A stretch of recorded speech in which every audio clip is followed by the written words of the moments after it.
En ce moment, dans toute la France, la Fédération française de cardiologie organise la Semaine du cœur. Le but est d'initier et de convaincre le plus grand nombre de Français à se former aux gestes qui sauvent.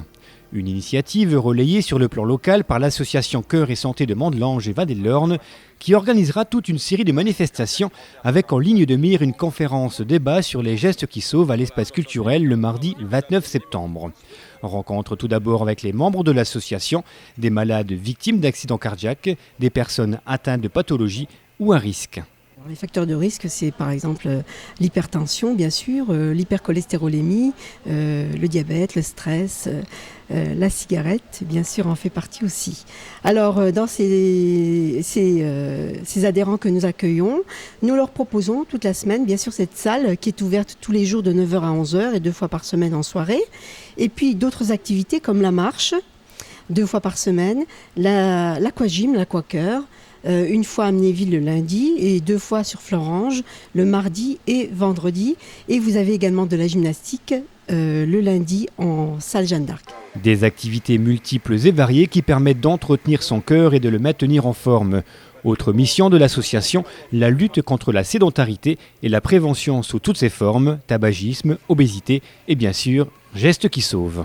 Il faut vraiment avoir une action de prévention, il faut déjà participer, avoir une activité. On nous serine ça à longueur de journée en message TV, qu'il faut bouger. Et bien c'est vrai, il faut bouger et le club est là justement pour vous aider donc de manière très encadrée puisque ce sont des activités qui sont quand même tournées vers des personnes fragiles.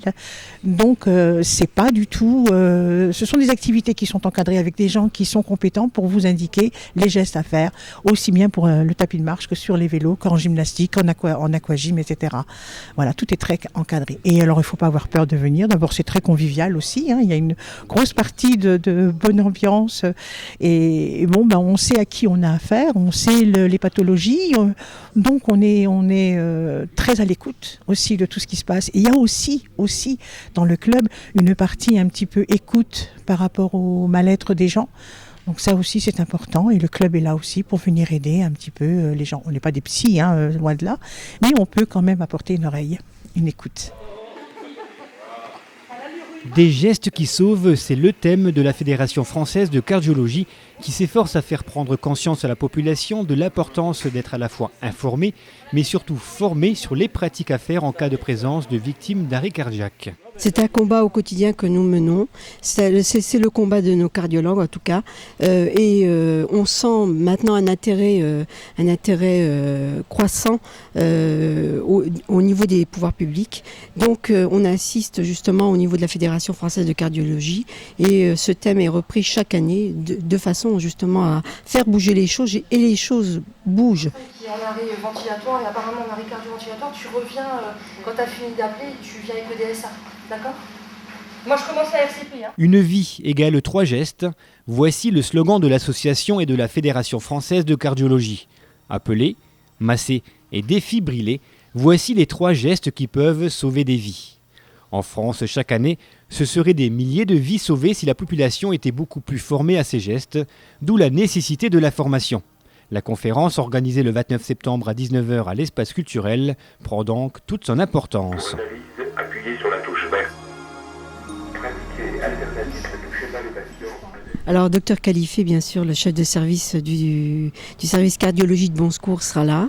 Docteur Papola, le responsable médical du club, sera là également. Et le docteur Oceda, qui chapeaute tout le SAMU 57, seront là pour nous parler du cœur, du rythme, enfin, du fonctionnement du cœur. Il faut savoir comment fonctionne un cœur et pourquoi ça se produit, ce genre de malaise que l'on rencontre sur les stades. Vous voyez bien que les sportifs en sont atteints, des jeunes également.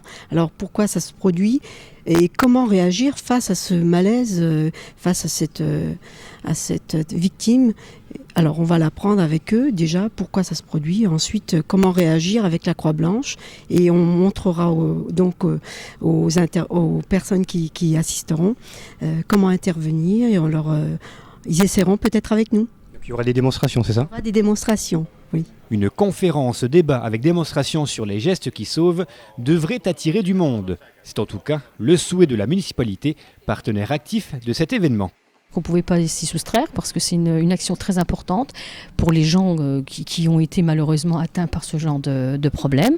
Et ça peut être préventif pour beaucoup d'autres personnes et de familles, parce que malheureusement ça touche souvent beaucoup de familles. Alors j'espère que cette conférence pourra amener un nombre suffisant de personnes pour pouvoir répondre à leurs questions, vu que ce sera une conférence un peu débat. Donc ils pourront questionner les différents professeurs qui seront là, le docteur Califé, je crois, le docteur Papola. Et donc ce sera un débat, questions-réponses. Rendez-vous donc le mardi 29 septembre à 19h à l'espace culturel de Romba pour assister à cette conférence sur les gestes qui sauvent. Et puis, dernière info, l'association Cœur et Santé organisera une journée portes ouvertes dans ses locaux au 392 rue de Metz à Mandelange le samedi 26 septembre de 10h à 18h. Venez nombreux.